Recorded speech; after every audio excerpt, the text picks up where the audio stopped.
As the fog parted at the edge of the forest, the ominous silhouette of Blackwood Manor loomed over the horizon. Sarah's fingers tightened around the steering wheel as she whispered, "I can't believe we're really here." David leaned forward from the back seat, eyes wide. This place is straight out of a horror movie. Their excitement was palpable, even as the creeping sense of dread settled over them like the evening mist. Inside, the manor was an echo of forgotten grandeur. Dust coated every surface, and the air was thick with age. The friends gathered in the foyer, where the eyes of a large portrait seemed to follow their every move.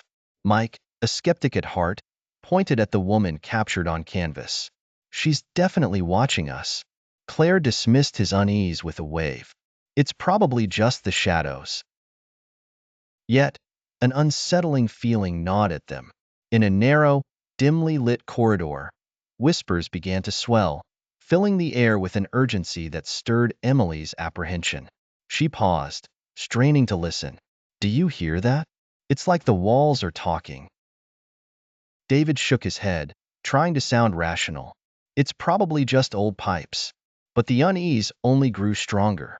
They stumbled upon a dusty nursery, the sight of an old rocking horse sending chills down Sarah's spine.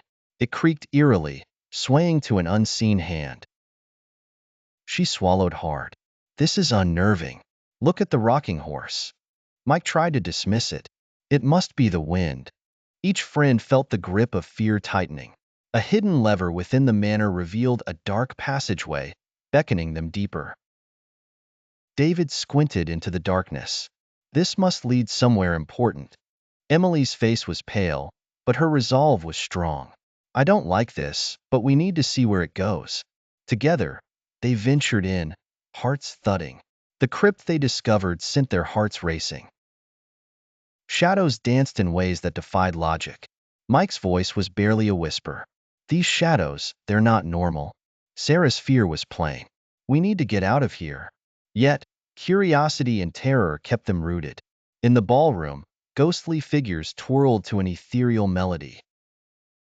Emily's skin prickled. "The music, it's coming from nowhere." David's voice shook.